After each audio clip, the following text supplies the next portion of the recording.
Every morning, he saw the same thing. A red Ferrari, shining like fire, standing right in front of his driveway. Not 1 inch left or right. Completely blocking his way. He didn't know the owner at first. But later, he found out something worse. The car belonged to the local Karen's spoiled teenage son, the boy who believed rules were only for ordinary people. At first, the man tried to stay calm. He left notes. He knocked on the door. He even waited outside his own house for 20 minutes every morning. But nothing changed. The Ferrari returned every day. And the Karen mom? She stood in the window with crossed arms. Watching him struggle. Smiling like she enjoyed it. One morning, things went too far. He had an emergency, the most important moment of his life. But the driveway was blocked again. That day, he decided. No more warnings. No more patience. He would teach the boy a lesson he would never forget. A lesson that would make the entire neighborhood talk for weeks. And what he did next was something even the Karen never expected. Every morning, before the sun fully rose and before most of the neighborhood even woke up, Daniel followed the same routine. He made a cup of hot coffee, checked his emails, and then walked outside to start his car and head to work. His mornings were peaceful, quiet, and calm. But one day, something new appeared in front of his house. Something shiny. Something red. Something expensive. A bright red Ferrari. At first, Daniel blinked twice, thinking maybe he was still half asleep. But no, it was real. The Ferrari was parked right in front of his driveway, taking up the entire space and blocking his car completely. He couldn't leave. He couldn't move. He couldn't even reverse. Daniel looked left and right, confused. Who would park here, he whispered to himself.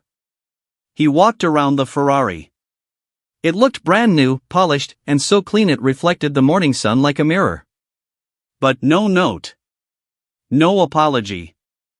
Nothing. He waited for 15 minutes. Then 20. Finally, after 25 minutes, a young teenage boy came walking casually from the opposite street. He wore sunglasses even though the sun was barely up. His hair was messy in a cool, I don't care style, and he walked with the confidence of someone who believed the world belonged to him. He clicked the remote, the Ferrari beeped, and he glanced at Daniel like he was a nobody. Hey, is this your car? Daniel asked politely. Yeah, the boy said, chewing gum. Why? His tone had no respect, no politeness, just attitude. You're blocking my driveway, Daniel explained calmly. I need to go to work. The boy shrugged. Relax, dude. I was just here for a minute. Daniel wanted to tell him it was not a minute, it was 25, but he didn't want trouble on the first day. So he kept quiet. The boy drove off, engine roaring loudly as if he was trying to show off. Daniel shook his head and finally left for work. He thought it was a one-time mistake. One random morning problem. Nothing to worry about. But the next morning, the Ferrari was back. Same place. Same problem. Same headache. Daniel sighed. Not again. He waited. And waited. This time, the boy arrived after 30 minutes. Daniel tried to talk politely again. Please don't park here. This is my driveway. I get late for work. The boy blew a bubble with his gum and said, Chill, man. I'll move it. Why are you being dramatic? Dramatic? Daniel wasn't dramatic. He was simply trying to live his life. But the boy didn't care. He got in the Ferrari, revved the engine loudly, and sped off again. Daniel drove to work frustrated. And guess what? The third morning, the Ferrari returned. Like it lived there permanently. Day after day, the problem continued. The Ferrari was always there, sometimes earlier than Daniel himself. Sometimes the boy left it blocking the driveway for 15 minutes, sometimes for an hour. Sometimes he wasn't even around, he'd just park and disappear. Daniel tried leaving polite notes on the windshield. Please don't block my driveway. It causes delays. Thank you. Kindly park somewhere else. But the notes disappeared every time, and nothing changed. On the sixth morning, Daniel found one of his notes thrown on the ground. Crumpled. Stepped on. Like trash. That day he felt something inside him tighten. A mix of anger, frustration, and disbelief. Why was this happening? Why couldn't the boy understand something so simple? He asked his neighbors if they knew the boy. To his surprise, everyone reacted the same way, with an annoyed sigh. Oh, that boy, one neighbor said. He's trouble. His mother is the biggest problem. Another neighbor, an old lady walking her dog, said, that's Karen's son. He thinks the street is his playground. And the mother backs him in everything. You won't win against them. Daniel finally understood. The boy wasn't the real issue. The real issue was his mother, the woman the entire neighborhood secretly called a Karen. Still, Daniel wanted to believe that talking calmly might fix things. He didn't want a fight. He didn't want drama. He just wanted his mornings back. So one morning, after the Ferrari blocked his driveway for the 8th time in a row, Daniel decided to go speak to the family. He walked to their house, a big, fancy place 3 houses away. He rang the bell. After a moment, the door opened. A woman stood there, arms crossed, eyebrows raised, face full of attitude even before Daniel spoke a single word. Yes, she snapped. Hi, Daniel said politely. I wanted to talk about something. Your son keeps parking his Ferrari in front of my driveway. It's making me late every morning. Could you please ask him not to park there? The woman rolled her eyes dramatically. My son has a very expensive car, she said proudly. He parks it where he feels it's safe. But he's blocking my driveway, Daniel repeated calmly. I cannot get out. She smirked. You don't own the street, she said sharply. He will park wherever he wants. And if you have a problem, that's your issue, not ours. Daniel felt his jaw tighten, but he stayed calm. I'm just asking for some respect. Everyone uses the street. There's plenty of space, she argued. He's not hurting anyone. He's hurting my mornings, Daniel said softly. Karen waved her hand dismissively. Look, I don't have time for this. Stop knocking on my door. Stop complaining. My son can park there. It's not illegal. And she slammed the door. Daniel stood there for a moment, stunned. He had never met someone who refused to show even basic respect. Every morning after that, the situation got worse. The Ferrari didn't just block his driveway, it began blocking it intentionally. Sometimes the boy parked even more crooked, taking up more space than needed. Sometimes he revved the engine loudly at 6 a.m. just to wake up the neighborhood. Sometimes he smirked at Daniel from the driver's seat as if saying, "What will you do about it?"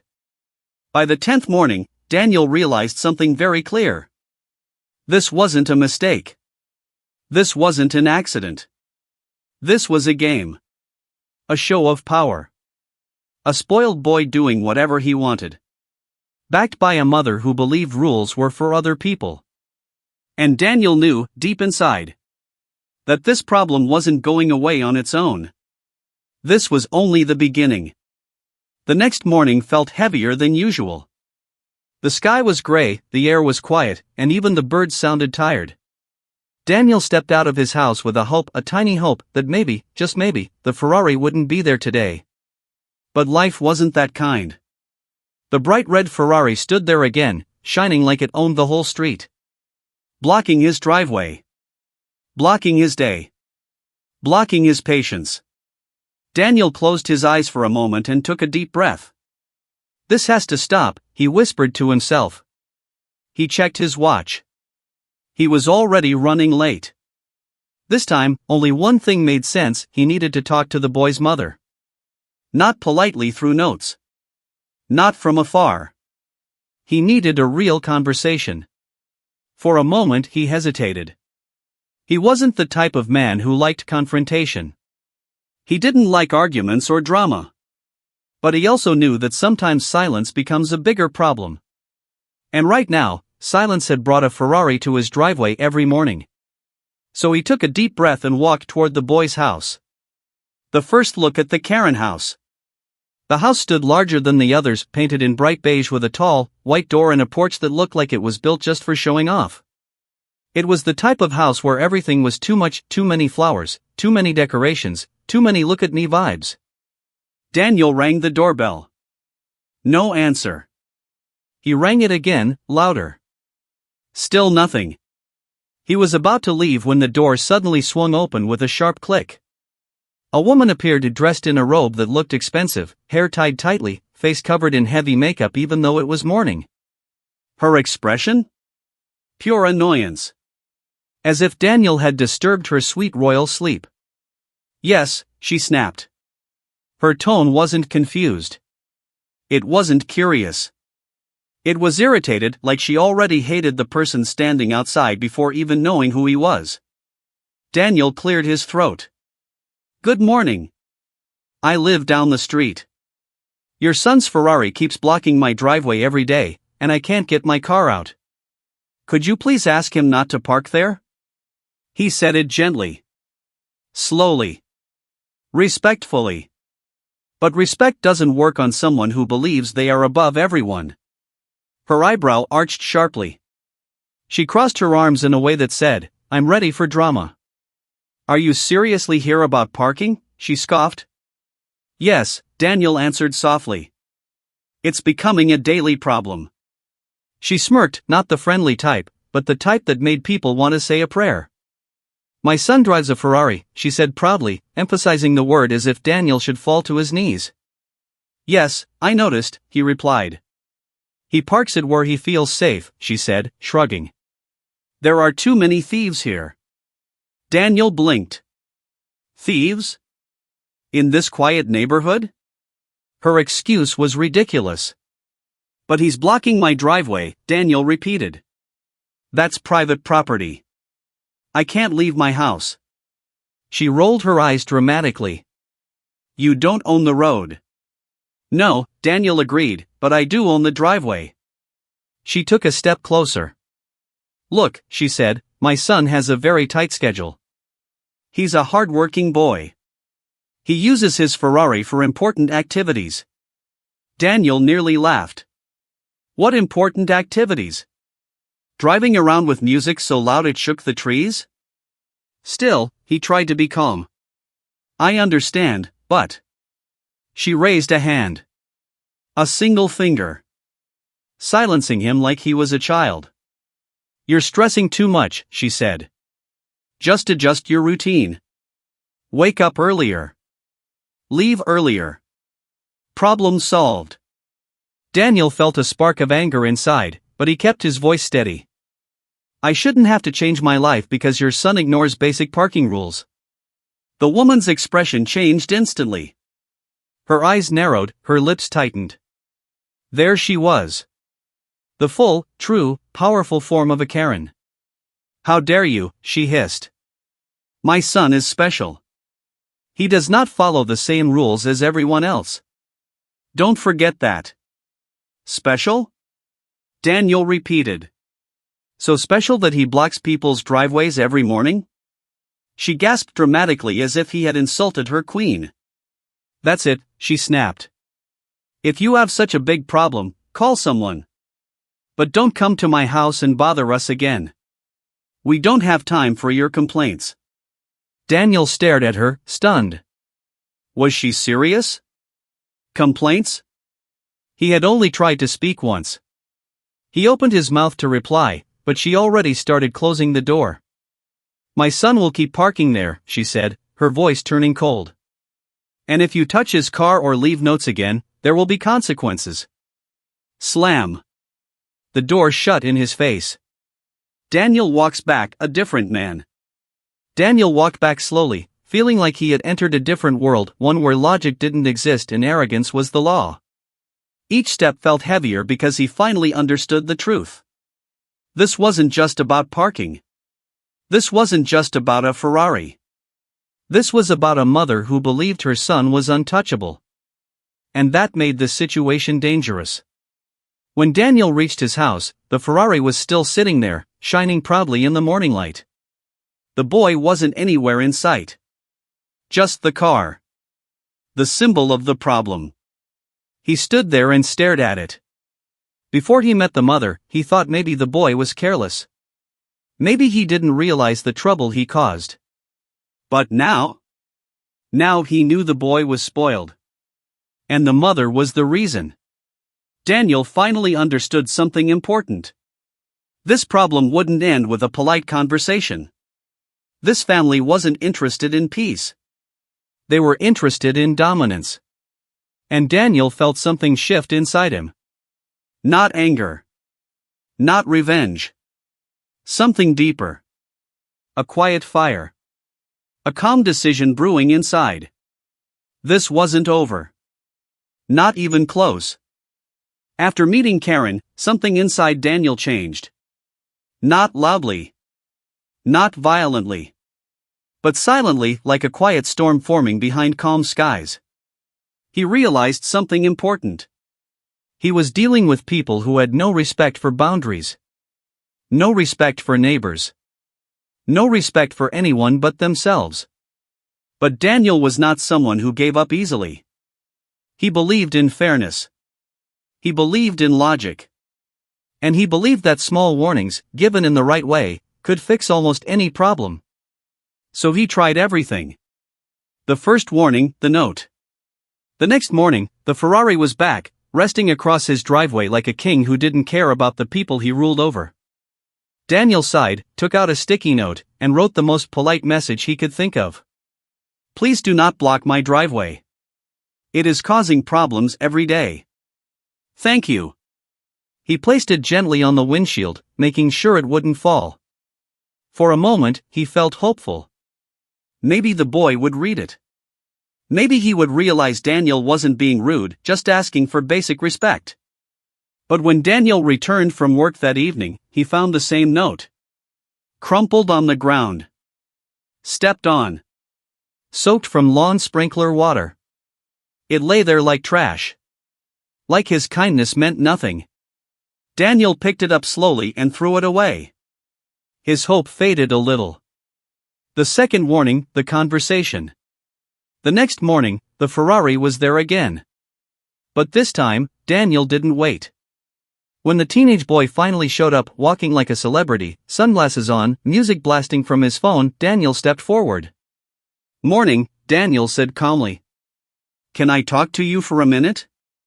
The boy didn't even look at him at first. He just clicked the car remote and smirked. Yeah?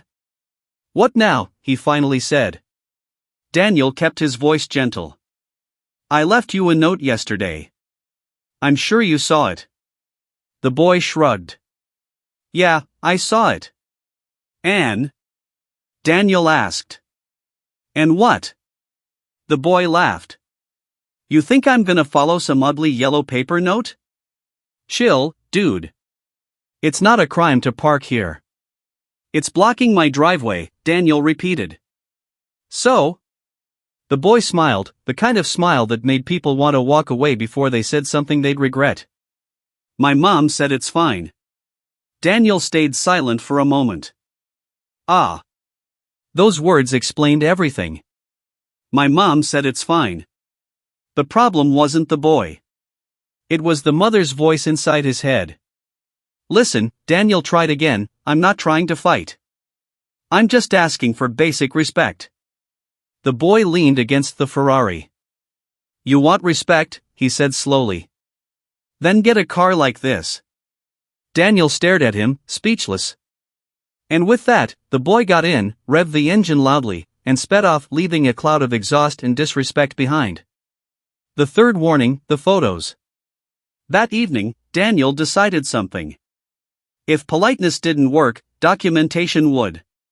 He took out his phone and began taking photos. The Ferrari blocking his driveway. The angle from the sidewalk. The timestamp on his screen. The plate number. He made an entire folder labeled "Parking Problem." Not because he wanted revenge. Not because he wanted drama. But because if this ever reached authorities, he wanted to be ready. Still, part of him hoped the boy would stop on his own. But the next morning proved otherwise. The fourth warning, the entire neighborhood knows. On the 10th day, something different happened. Daniel wasn't the only one standing outside frustrated.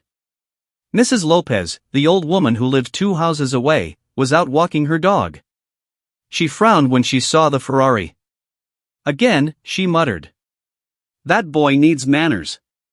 Daniel nodded. "You have problems with him too?" "Oh, all of us do," she said.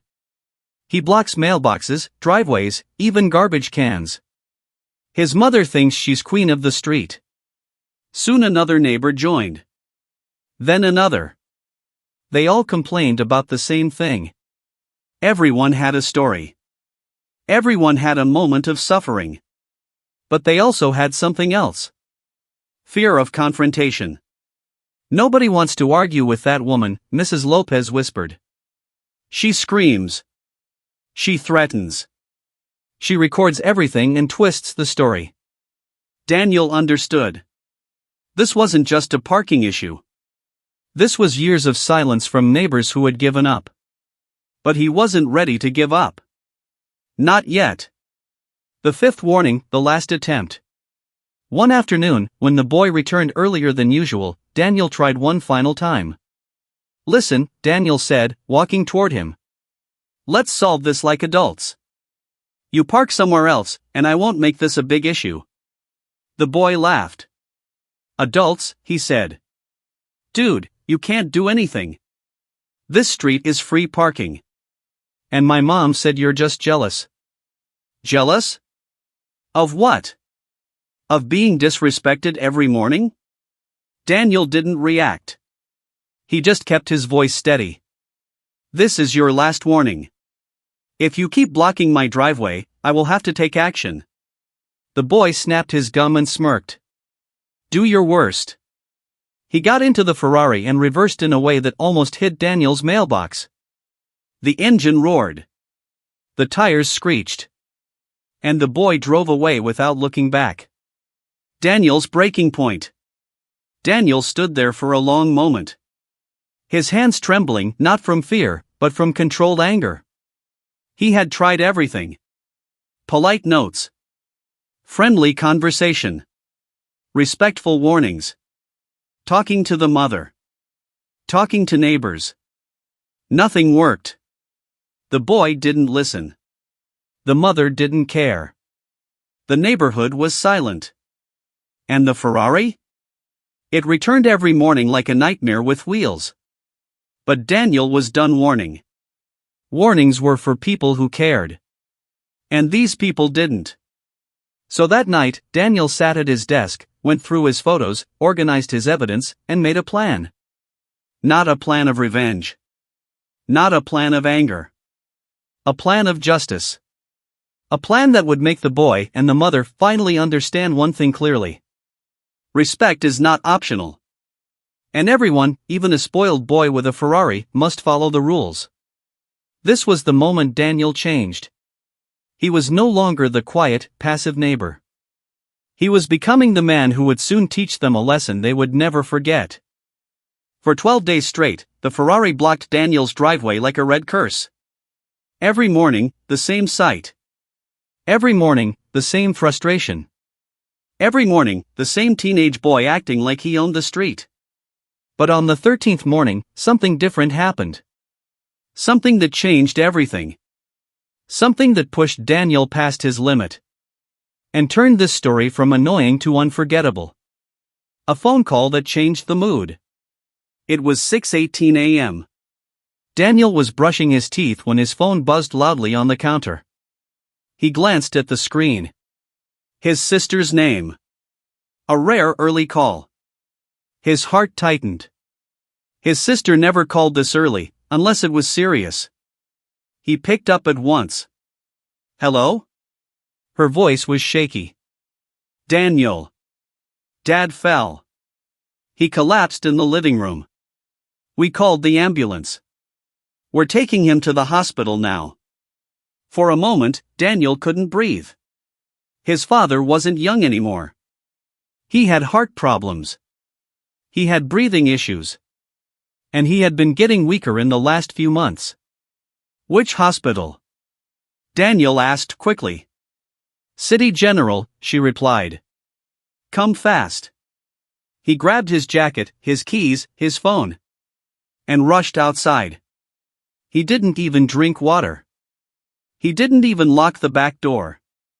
His only thought was, I need to get to my father. The worst possible sight. He ran down the driveway. And froze. The Ferrari. Again. But today, it felt different. More cruel. More personal. The shiny red sports car sat there confidently, blocking his driveway like a giant brick wall. Daniel's hands shook. This wasn't just inconvenience anymore. This wasn't just irritation. This was an emergency. A life or death moment. He tried not to panic. He ran to the car, hoping maybe, just maybe, the boy was inside. But the car was empty. Completely empty. He rang the boy's doorbell 8 times. No answer. He knocked on the door hard enough to hurt his knuckles. No answer. He rang again, louder this time. Still nothing. He ran back to the Ferrari, looked under the tires, looked for a number, wished for a miracle. Nothing. His father was being rushed to the hospital. And Daniel was stuck. Because of a spoiled boy. Because of a careless mother. Because of a Ferrari. A desperate attempt. He checked his phone again, hoping for a text, a message, something. Nothing yet. He tried calling his sister back. Call failed. Bad signal. Daniel felt helpless, like his whole world was locked behind a car he didn't own. He ran to 2 neighbors' doors, banging loudly. Nobody was awake yet. The minutes felt like hours. His heart was racing. His mind was screaming. He couldn't wait. He couldn't breathe. He couldn't think. He tried pushing the Ferrari, of course it didn't move. It weighed more than his anger, more than his fear, more than everything inside him. Karen appears. Suddenly, he heard a door open. He turned. Karen stepped out, wearing her robe, holding a mug, looking like she was watching a morning show.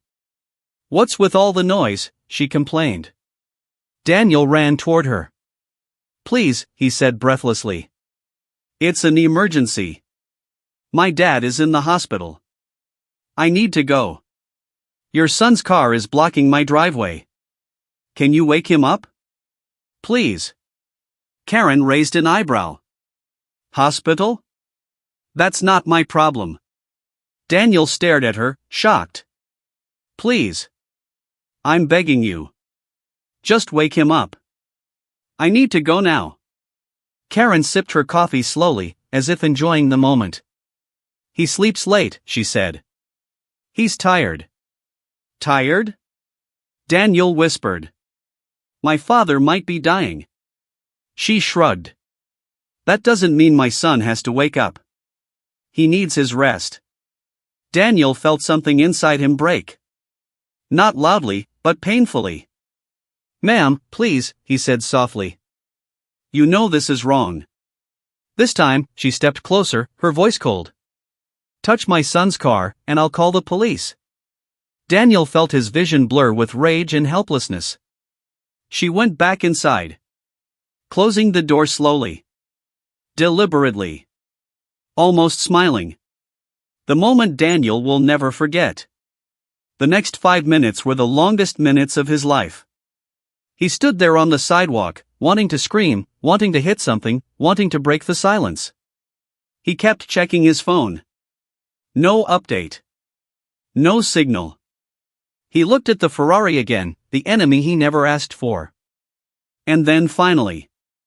After what felt like a lifetime. The teenage boy stepped out, yawning, stretching, wearing headphones as if he owned the morning. He didn't even look at Daniel. He walked to the Ferrari as casually as someone walking to take out the trash.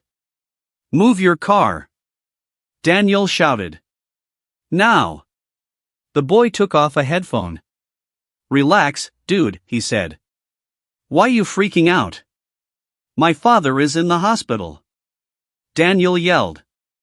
"I've been waiting for 20 minutes. The boy clicked the car key. "Well, not my fault."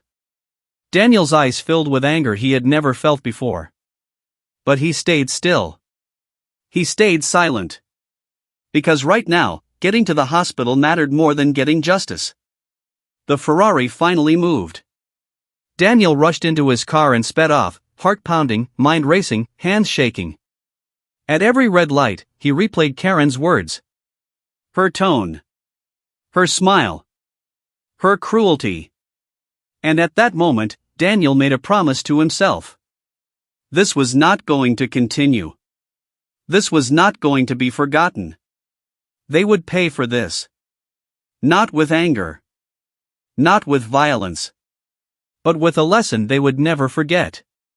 He reached the hospital with tears in his eyes. And a fire in his heart. The Ferrari had taken enough from him. Now it was time for Daniel to take something back. Daniel drove home from the hospital late that night. His father was stable, but weak. The doctors said he arrived just in time. Just in time. Those words repeated in Daniel's mind like thunder. He knew one truth now. If he had arrived 5 minutes later, things could have gone very differently. 5 minutes. Only 5. And those 5 minutes were stolen from him by a teenage boy. And a mother who treated everyone else like dirt. When Daniel parked in front of his house, the anger wasn't burning loudly anymore. It was quiet. Controlled. Sharp. A different kind of anger. The type that plans. He stood in front of his house, hands in his pockets, staring at the empty street. This ends now, he whispered. But he didn't want a childish fight. He didn't want drama. He didn't want shouting matches. No. He wanted something better. A lesson. A lesson that would echo for months. A lesson the boy, the mother, and perhaps the whole neighborhood would remember. A quiet night of thinking. Daniel walked inside, took off his jacket, and sat at his desk. He opened the folder he created earlier on his phone. Parking problem. Dozens of photos. Different days. Different angles. Different times. All showing the same thing. The Ferrari blocking his driveway again and again. Daniel scrolled through them slowly. Every picture was a piece of proof. Every picture was a piece of justice. He leaned back in his chair. What was the smartest move? Calling the police? Maybe, but Karen would scream, argue, and twist the story. Calling a lawyer? Too expensive and too slow. Talking to the boy again? Useless. No. He needed something more direct. Something simple. Something effective. And then, the idea formed. A perfect idea. Legal. Smart. Powerful. And it would work. Setting the plan, Step 1: Cameras. The next morning, before sunrise, Daniel went to the hardware store. He bought 2 security cameras, weatherproof, high definition, motion activated. He installed one on his porch facing the driveway. He installed the second one higher, pointing directly at the street. Now everything would be recorded. Not just photos. Not just moments. Full video proof. He tested the angles. Perfect. The cameras were quiet soldiers. Watching everything. Waiting patiently. Collecting the truth. Step 2: The neighbors. That afternoon, Daniel knocked on 3 different doors. Mrs. Lopez opened hers first. Is everything okay? She asked. Yes, Daniel said. But I want to show you something. He opened his phone and played one of the videos he recorded that morning. The Ferrari blocking the driveway. Time stamped. Clear. Undeniable. Mrs. Lopez shook her head. That boy is a menace. Would you be willing to help? Daniel asked. She didn't hesitate. Yes. Anything.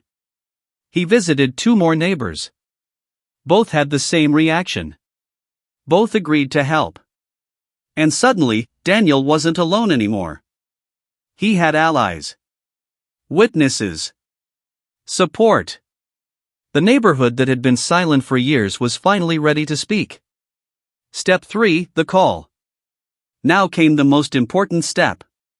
Daniel sat at his desk and made a call, not to the police, not to Karen, but to city parking enforcement.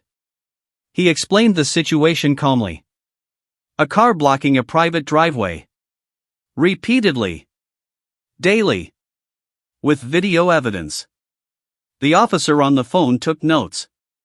Then asked for proof. Daniel emailed the videos and photos instantly. There was a pause. A long one. Then the officer said the words Daniel had been waiting to hear.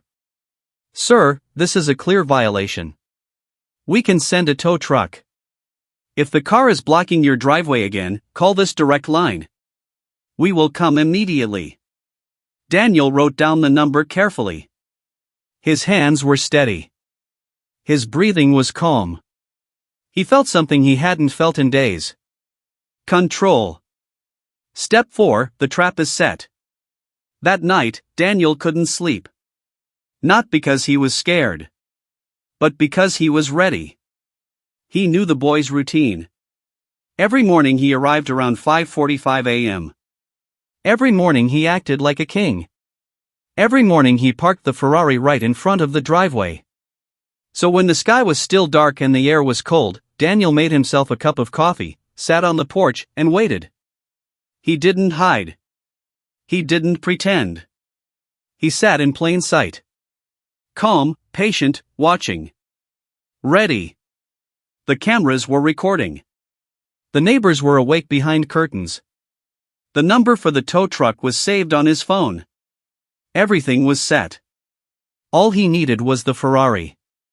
And then it happened. At 5:47 a.m., the familiar sound arrived. Vroom. The loud engine. The rumbling exhaust. The dramatic entrance. The red Ferrari turned the corner, shining even in the dawnlight. Daniel didn't move. He just watched. The teenage boy saw him. He smirked. He parked the Ferrari exactly where he always did.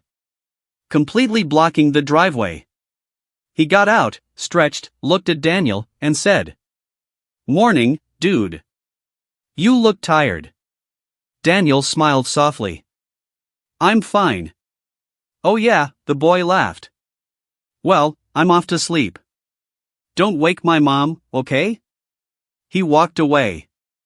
Daniel waited. He counted slowly in his head. 1, 2, 3. The boy entered his house. 4, 5, 6. Daniel took out his phone. 7, 8, 9. He dialed the direct number. "Send the tow truck." The officer answered quickly. "Is the car blocking your driveway again, sir?" "Yes," Daniel said calmly. "I have video proof. It's happening right now. We're on our way." Daniel ended the call and slipped the phone into his pocket. He didn't smile. He didn't celebrate. He just sat there. Quiet, steady, waiting for justice to arrive. The trap was set. The lesson was coming. And the Ferrari? The Ferrari had no idea what was about to happen. The morning was quiet. Too quiet. Daniel sat on his porch, coffee in hand, watching the street like a man who already knew the future. He didn't look angry. He didn't look excited. He looked calm, dangerously calm. The Ferrari sat in front of his driveway like a red trophy. Its polished surface reflected the orange sunrise. It looked expensive, proud, untouchable. But not for long. Daniel heard it before he saw it. A heavy engine, slow and powerful. The tow truck. It turned the corner and rolled down the street like a giant beast. The driver, a bulky man with a thick beard, leaned out the window and nodded at Daniel. "You the one who called?" "Yes," Daniel said quietly. "That's the car." The driver looked at the Ferrari and let out a low whistle. "Beautiful machine. Shame it's parked illegally." Daniel didn't respond. He simply stepped aside and let the man do his job. The hook, the chains, the countdown. The tow truck driver pulled out thick metal chains and heavy hooks. He worked with a calm confidence. Clearly, this wasn't his first rich kid blocking a driveway call. He slid the hooks under the Ferrari carefully. Clink. Clank. Click. Each sound was like a nail in a coffin. Daniel sipped his coffee. The neighborhood slowly began to wake. Curtains quietly moved. A few doors cracked open. People pretended to check the weather, but everyone was watching. Everyone knew what was happening. Everyone had waited for this moment. The first scream. Just as the tow truck driver lifted the back of the Ferrari 2 inches off the ground. "What are you doing to my son's car?" The sound cut through the street like a knife. It was Karen. She stormed out of her house wearing a bright pink robe, messy hair, and wild eyes. She looked like she had just woken up from a nightmare. Or was about to start one. She ran toward the driveway, waving her arms. "Stop! Stop! You can't touch that car! Are you crazy?" The tow truck driver didn't even look at her. "Ma'am, the vehicle is parked illegally." "It's my driveway," she screamed. "No, it's mine," Daniel said calmly from the porch. Karen spun toward him. "You," she hissed. "You called them. You did this. You miserable, jealous man." Daniel didn't raise his voice. He didn't stand. He just looked at her and said, "Your son blocked my driveway again. This is the consequence." Karen stomped closer. "You should have knocked on my door. You should have asked nicely. You should have." "I did. Many times." She froze. Her mouth opened and closed like a shocked fish. No words came out. The son enters the scene. Then the front door slammed open again. Out came her son, the teenage Ferrari prince, wearing a black shirt, gold chain, and the same "I own the world" attitude. "What's happening?" he shouted. Then he saw it. His Ferrari. The car he bragged about. The car he posted on Instagram daily. The car he treated like a crown. Was hanging behind a tow truck. "Yo! Hey! Put my CR down," he yelled, running toward it. "You can't tow that. Do you know how much it costs?"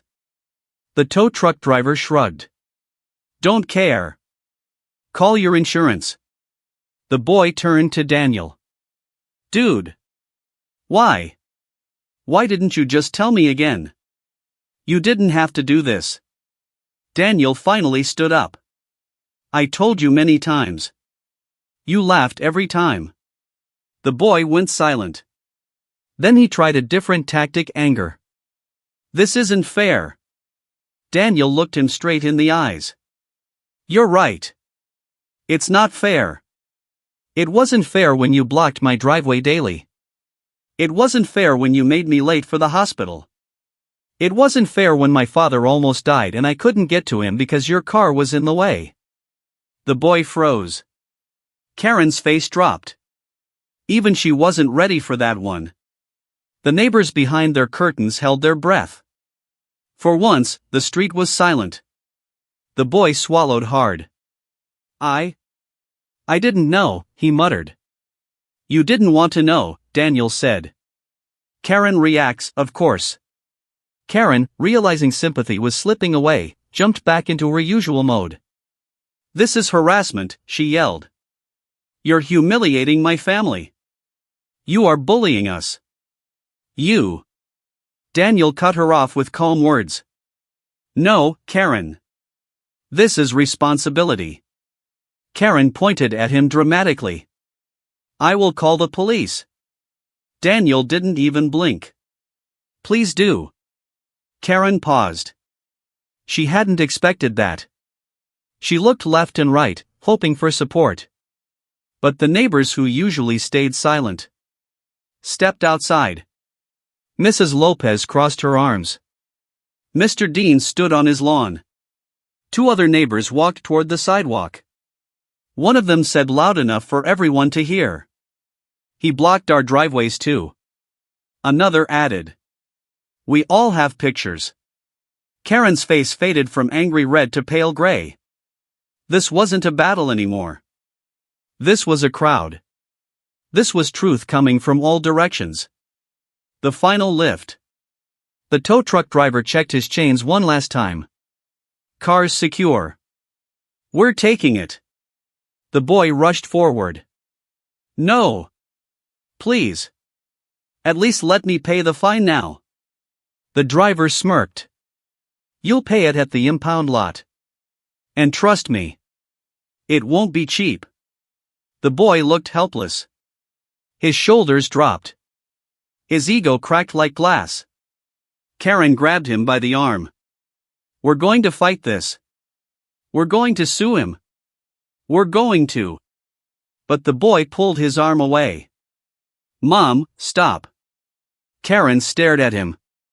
What? It's my fault, he whispered. I really did block his driveway. Every day. Karen looked as if someone had slapped her. You're defending him? No. I'm just telling the truth. Daniel watched quietly. He didn't enjoy their pain. He didn't laugh. The lesson was simple. Actions have consequences. The tow truck leaves. The truck began to move. The Ferrari rose a little higher. Karen screamed one last desperate scream. You can't do this. I'm calling my lawyer. But the truck was already turning the corner. The Ferrari disappeared from sight. The street felt lighter. Calmer. Free. Daniel finished his cold coffee and went inside. He had one. But the story wasn't over yet. Not even close. The neighborhood returned to silence after the tow truck disappeared.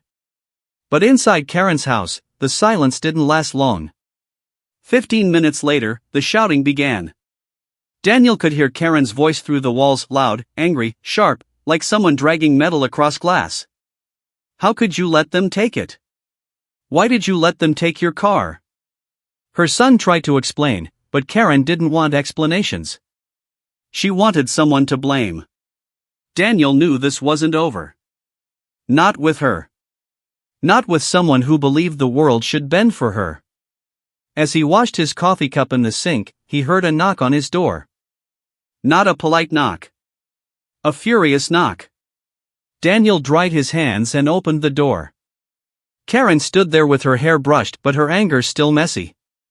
Her son followed behind her, looking tired and embarrassed. Karen didn't waste time.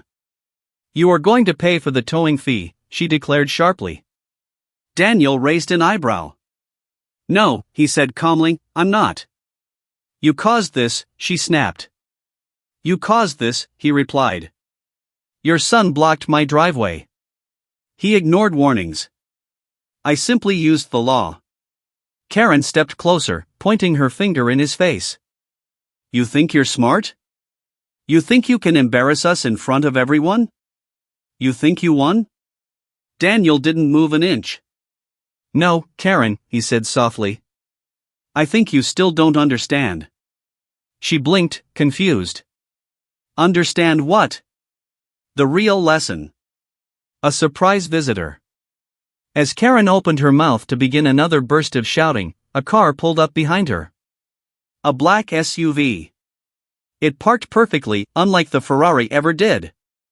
A tall man stepped out, wearing a navy blue jacket with a city emblem. City parking enforcement. Not the same officer Daniel had spoken to. A different one. He walked straight toward them with a clipboard and a serious expression. "Good morning," he said. "I'm looking for the owner of the red Ferrari that was towed earlier."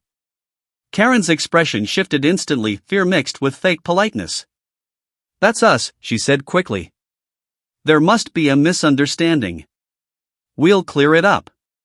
The officer didn't smile. "Ma'am, the vehicle has a record of 12 prior violations." Karen froze. What? 12, he repeated.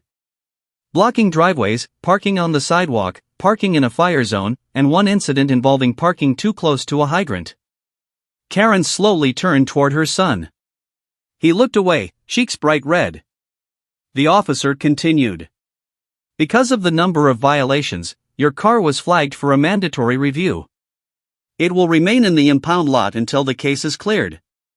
Karen's jaw dropped. "How long will that take?" 2 to 3 weeks, the officer replied. "Sometimes longer." Karen nearly fainted. Her son looked like someone had punched his ego. The officer then looked at Daniel. "Sir, thank you for providing the video evidence. It helped us confirm the repeated offenses." Daniel nodded politely. Karen stared at the officer like he had personally betrayed her soul. "This is ridiculous. You can't do this. We will fight this. We will." The officer interrupted her calmly. "Ma'am, you can appeal. But based on the evidence, I don't think it will help." He handed her a thick envelope full of paperwork. Then he left. Karen stood frozen on Daniel's porch, holding the envelope like it was a bomb. The son speaks first. When the SUV drove away, a heavy silence filled the street again. Karen was shaking with anger. Her son finally spoke, voice low and nervous. "Mom. I messed up." Karen spun around. "No. He messed up," she pointed at Daniel. "No," her son said firmly. "Mom, stop blaming him for everything. I did this. I parked there. Every day." Karen stared at him as if she didn't recognize him. "You should have told me," she whispered. "I tried," he replied quietly. "You never listen." Those words hit Karen harder than any fine. Her mouth closed. Her shoulders fell. She looked smaller. Weaker. Lost. A moment nobody expected. The boy took a deep breath and stepped closer to Daniel. "Mr. Daniel," he said, voice respectful for the first time. "I'm sorry." Daniel was surprised. "You are?" he asked gently. The boy nodded. "I thought it didn't matter. I thought you were just being annoying. I didn't think it was serious. I didn't think about anyone else at all." Karen looked embarrassed, but she stayed quiet. "I didn't know about your father," the boy continued. "I'm really sorry for that. I didn't want to cause something like that." Daniel watched him carefully. For the first time, the kid wasn't acting like a king. He was acting like a human. "Thank you," Daniel said. "I accept your apology." The boy let out a breath he had been holding for days. Karen looked at them both, confused. "You're just letting this go?" she asked. "No," Daniel said. "I'm letting him grow." Karen didn't know how to respond. Just as they turned to go back inside, Daniel called out one more thing. "One more thing. The city officer mentioned the camera footage was very clear." Karen stiffened. Daniel continued. "And you know.